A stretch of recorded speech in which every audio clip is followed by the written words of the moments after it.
What's up, guys? It's Automotive Anonymous. If you're new to my channel, I do car reviews, 0 to 60s and stuff like that. Today we have a 2023 Subaru Impreza Premium Hatchback. I borrowed it from these guys, Twin Falls Subaru in Southern Idaho. I'll link it below if you're interested because it's under MSRP. Otherwise, we're gonna get right into it with a review, go through the specs, the walk around, initial driving impressions, 0 to 60, and final thoughts to decide, is the Impreza worth your time and money?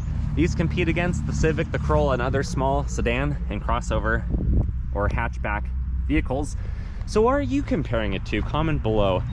These are pretty interesting. They started in 2017 for this 5th gen. 2023 is the last year of this model year before we get the refresh.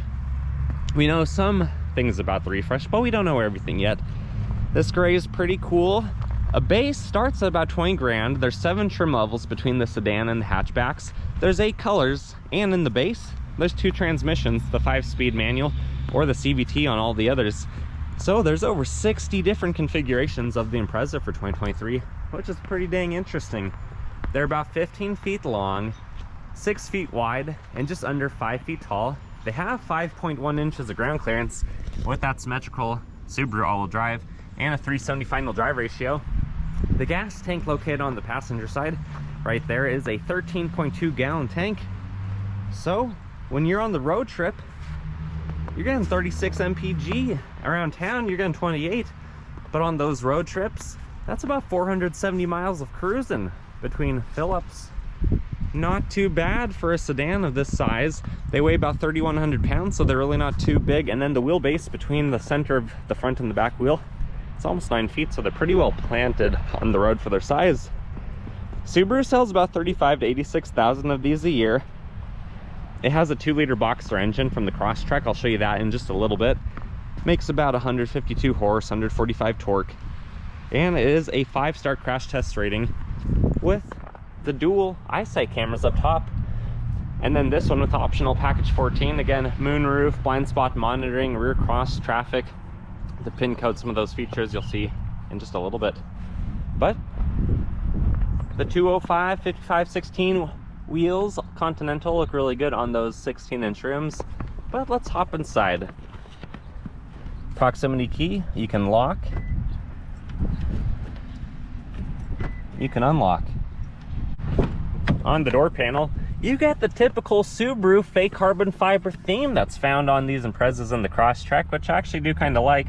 You have nice controls slanted, a very large, roughly 10-finger grab handle, and a bottle holder with some snacks. What are you gonna snack on? Comment below. An unnamed speaker. It's not the Harman Kardon or anything, but the bass does sound decent. Nothing on the door sill, not even the baby-sized Subaru from the other vehicles, but you do get really nice cloth floor mats, gas door release, hood release, fuse box. And then these are the options on this premium: trip reset and the lighting stalk on the left. 6-way power adjustable cloth seats that draw your eye right up to the moonroof, which looks pretty darn cool. Firing it up with the push button start. Because it's a push button start model, you should be able to have My Subaru app and pay for the remote start features if you want. Otherwise, pretty cool wheel. It's about the right width. You do have paddle shifters for the CVT. Audio and voice controls on the left. Infotainment. Settings. Cruise control settings on the right. And sport and intelligent mode for gas saving. It's basically like a downshift button for sport mode, so that you're in a higher power band, higher portion of the power band. And then you have a few more bits of information up there, basically just temperature, MPG, and the time. Then you have the display with Android Auto, Apple CarPlay. You can plug in and connect. You do have a CD player. The home button's really nice. Physical buttons, and then a couple USBs, a 12-volt and an aux hidden away down there. The shifter, you can go down to manual mode, slap it over, play musical simulated gears if you want. Manual e-brake, which is nice to have that physical feel, not just the electronic one, like so many other manufacturer and companies are doing. And heated seats. That's where the X mode button would be if this had it. And then you have 2 good cup holders that are for the most part out of the way. 12-volt and a smaller but decently deep size storage up here. We have our lighting, we have our SOS button, and we have our tilt and slide on the moonroof with a manual sunshade. But let's turn it off, hop in the back, and see how we fit behind ourselves.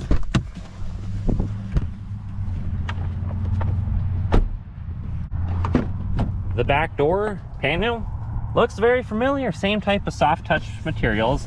Nice big grab handle. It is very comfortable. The door card is just like a fabric, and carbon fiber theme, so no one in the back misses out either. Another bottle holder and some snacks. Unnamed speaker, nothing on the door sill. Cloth mats again, and a really nice seat. That is a 60-40 split. 40 on the driver's side, 60 on the other. Hopping in behind herself, I have pretty good room. The Imprezas and the Crosstreks have surprisingly large amount of backseat passenger room. Nothing on the back of the console though, but you do have a nice view. And you don't get an armrest or any cup holders in the center. You gotta get a different model if you want that feature. What this does have that I really like is the pin code. I have a video on how to set that. It's a really cool feature. Basically allows you to get into the vehicle without having a key on you. Otherwise, you could open the hatch a few different ways. We're gonna use the button. Looks like it's unlocked, but it's not power lift. We have to do that ourselves. Thankfully, the shocks do a great job, even when it's only 30 degrees out like today. Back here on the hatch, you have about 19 cubic feet of room. If you had the sedan, you'd only have about 12.5 though, so you actually have pretty good room back here. A few tie downs and clips, some lighting, and then you have a temporary spare tire with the tools and a little bit of extra room to hide maybe a bag of Lay's chips on the left, maybe a beanie on the right, because you're gonna want to be snacking and warm when you're changing that tire, if you ever have to.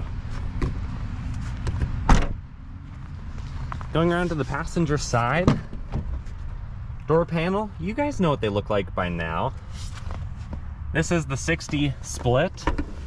It's pretty light and it lays almost flat if we had the seats configured correctly. And this is where your backseat driver goes. You only get one backseat driver in the Impreza. When you're riding shotgun, you get a nice big door panel with a little bit bigger snack compartment than the back seat. Again, nothing on the door sill, no power options, but they are easy to adjust, and these seats actually are quite comfortable. Locking glove box. You have a screwdriver for the crossbars up top, and just a little bit of extra room. Time to go around to the front and see what the 2-liter Boxer looks like under the hood. Pop the hood. There's the power plant 2-liter Boxer from the Impreza and the Crosstrek. It makes about 152 peak horse, 145 peak torque, and it's a phenomenal layout if you're not familiar with Subarus. You have the windshield washer reservoir, you have the 0W20 full synthetic oil, engine oil, top mount filter is easy to change and not likely to have any trouble. You have the brake fluid reservoir, the coolant reservoir, and then the oil dipstick, the alternator, the serpentine belt, which has this little plastic guard to protect you from losing your fingers in that belt, and then induction through the grill, through the filter, to the throttle body, to the upper intake manifold. And you can even see the numbers on this block where the horizontally opposed Boxer block is split. Really cool design, really easy to work on. These are great engines, despite not having a lot of power. That's maybe their downfall. Let's drop the hood. My favorite part, we're gonna teleport inside, take it for a drive, see what it can do on the road.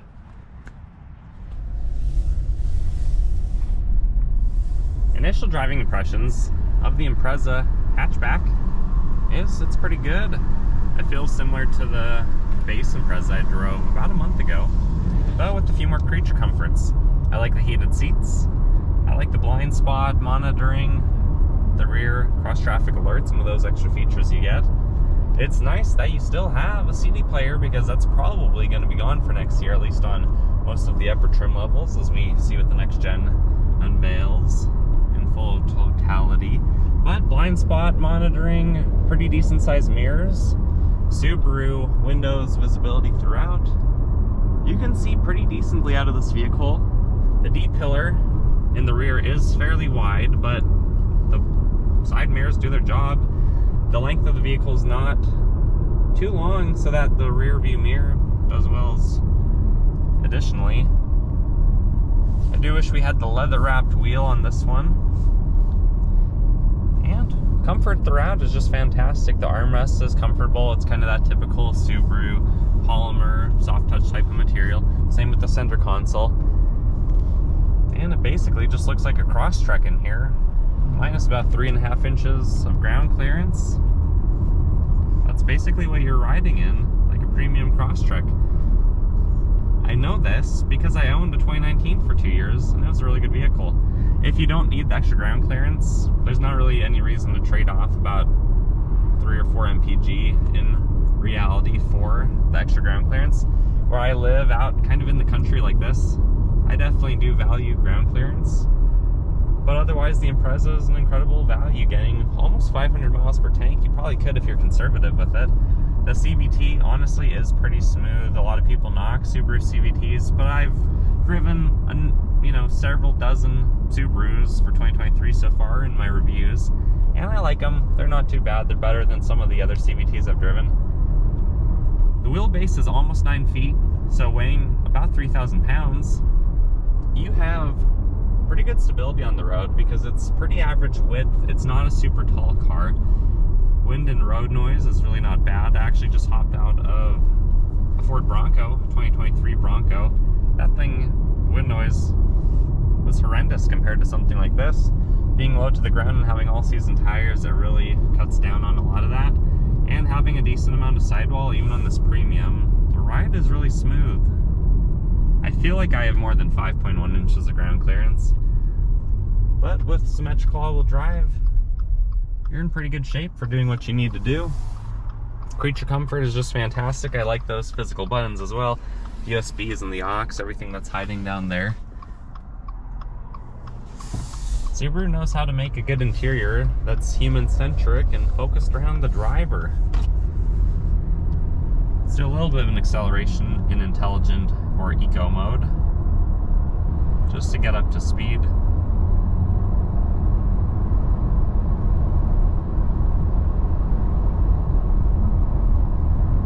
Sometimes it will fake shift like that, like if you're just keeping it calm.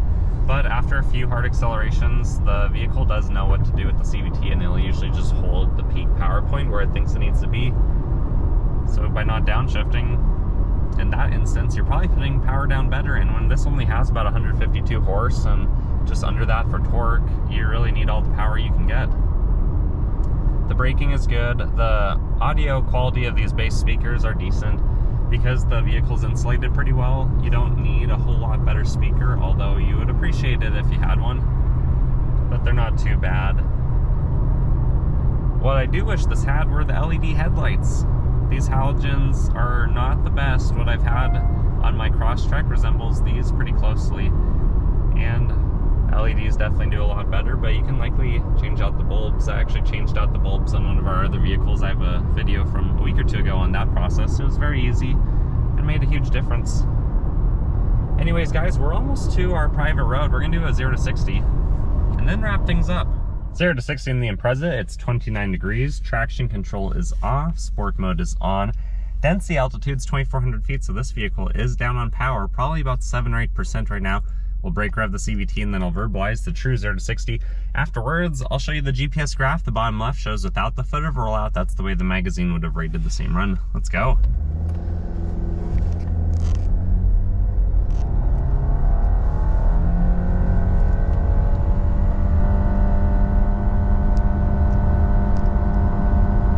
Good job holding 6,000 RPM. CVT and true 0 to 60 came in at 10.15.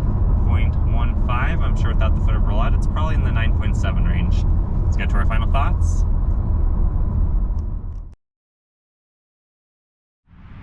Final thoughts of the Impreza hatchback is, it's a really good deal. Are you guys gonna buy one of the last of the 5th gens or wait for the new model year?